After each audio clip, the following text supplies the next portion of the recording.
There's something about camping that feels peaceful. No city noise, no distractions, just you and the wilderness. But what most people forget, when you go camping, you're not alone. You're stepping into something else's home.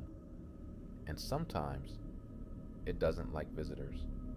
Tonight, I'm going to tell you about what happened to three friends who decided to go camping deep in the woods long after midnight, and why one of them refuses to talk about it to this day. Turn the lights off and listen carefully. It was 1:47 a.m. when we pulled off the highway. There were three of us, me, Mike, and John. We weren't experienced campers. This was supposed to be spontaneous. Let's just go somewhere random kind of night. We found a clearing about 20 minutes into the forest. No signs, no campsites, just trees, tall, silent, watching. The air felt heavy, but we ignored it. We set up the tent using our car headlights. Every few seconds, it felt like something moved just outside the beams of light. But when we looked, nothing, just trees. We laughed it off. By 2:30 a.m., the fire was lit, and that's when the forest went quiet. Too quiet.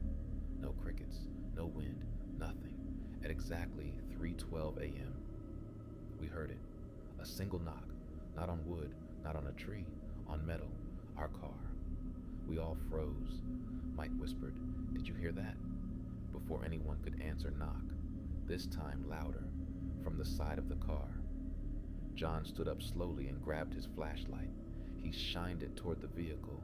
Nothing there, but the driver's side door was slightly open. We were sure we locked it. John walked toward it. The closer he got, the colder it felt. And then the car alarm went off. Suddenly, blasting through the forest, we all jumped. John stumbled backward. The alarm stopped on its own after 10 seconds. We checked the car. Nothing missing. No scratches. No footprints. But something was wrong. The radio inside the car was on, and it wasn't static. It was whispering. At first, we thought it was interference. The volume was low, almost like someone breathing. Then we heard it clearly. It said, "Stay." Mike immediately shut the car door. We all just stood there, trying to process what we heard. Then my phone buzzed, no signal, but I got a notification, a voice memo from an unknown number, timestamp 3:17 a.m. We didn't open it, not yet. Instead, we decided to go inside the tent. Bad idea, because 5 minutes later, something started walking around us, slow, heavy steps, crunching leaves, one full circle around the tent, then another, then silence. John whispered, "It's probably an animal." But animals don't stop walking exactly at your head, right where I was laying. I could hear breathing, deep, slow, right outside the tent fabric. Then the zipper moved, just slightly. Mike grabbed the flashlight and turned it on instantly. We heard running, fast, too fast, not normal footsteps, more like dragging and sprinting at the same time. We ran out of the tent, shining lights everywhere, and that's when we saw it, between two trees, about 20 meters away. Tall, too tall, its head slightly tilted. It wasn't fully visible, but its eyes reflected our flashlight. Not like animal eyes, more focused, intentional, watching. And then it copied John's voice perfectly. "Guys, come here." John didn't speak. We were standing next to him, and the voice came from the trees. That's when panic kicked in. We ran to the car, got inside, locked the doors, started the engine. As we reversed, the headlights caught something behind us. It was standing directly where our tent had been, but the tent was gone, completely gone. We didn't stop driving for 40 minutes. No one spoke. Finally, when we reached the highway, my phone buzzed again. Same unknown number. The voice memo was still there. This time, we opened it. It was 9 seconds long, and it was a recording of us sitting around the fire. Before the knocking started, our exact conversation. But at the end, after our voices faded, there was another voice, low, close to the microphone. It said, "I told you to stay." We never went back for the tent. The police searched the area the next morning. They said there was no sign we had ever been there. No fire marks, no tire tracks, no footprints, nothing. And here's the part that still doesn't make sense. The voice memo is still on my phone, but every time I try to play it now, it's longer. I've been camping my whole life, national parks, mountains, deep woods, but I've never experienced something like what happened last October, and I still can't explain it. My brother and I planned a weekend camping trip in a forest about 3 hours from home. The place wasn't popular, that's why we chose it. Less people, more quiet. That was the goal. We didn't realize the quiet would feel wrong. About 40 minutes into the forest trail, we found something strange. A clearing, perfectly circular, almost too perfect. In the center of it was a fire pit, old stones arranged neatly. But here's the thing, there were no tire tracks, no footprints, no trash, no sign anyone had been there recently. But the fire pit looked maintained, like someone used it often. My brother said, "This isn't on the map." I checked offline GPS, nothing. Just blank forest. We should have left. Instead, we set up camp. That night, around 1:30 a.m., I woke up.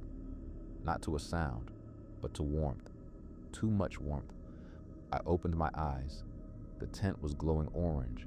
I thought it was sunrise. It wasn't. The fire pit outside was burning. Bright, strong, like someone had just added wood. But we had completely put it out. I know we did. I unzipped the tent slowly and saw something I'll never forget. The fire wasn't random. The flames were moving in a pattern, almost circular, like they were following the edge of the clearing. And then, footsteps behind me, inside the tent. I froze. My brother was still sleeping, facing the opposite direction. The footsteps stopped, right behind my back. Slow breathing. But when I turned around, nothing was there. Morning came. Neither of us slept again. We packed quickly, but before leaving, I looked across the clearing and saw something that hadn't been there before. Another tent, on the opposite side. Small, dark, old fabric, collapsed slightly. My brother swore it wasn't there yesterday. There were no footprints leading to it, no trail, just placed there. We didn't open it. We didn't need to, because when the wind blew, it moved from the inside. When we got home, I checked park maps again. The clearing didn't exist. I even called the ranger station. They said there are no designated clearings in that area. And then they asked me something strange. "Did you see any tents already set up?" I didn't answer, because I didn't want to know why they were asking. We never went back. But sometimes I wonder, was that clearing there for us? Or did it appear when we arrived? This wasn't deep forest camping. This was a rental cabin, middle of nowhere, nearest town, 25 miles away, no neighbors, no reception, just woods, and one gravel driveway. It was supposed to be relaxing. 3 nights, peace and quiet. We got the quiet, just not the peace. The first night was normal, until around 2:07 a.m. That's when we heard it. Footsteps on gravel, slow, crunch, pause, crunch, pause. Someone walking around the cabin, not running, not sneaking, just walking casually, like they had every right to be there. I checked the window. Nothing, just darkness. But the motion light outside flickered once, then turned off. The footsteps stopped, Second night, same time, 2:07 a.m., exact same pattern.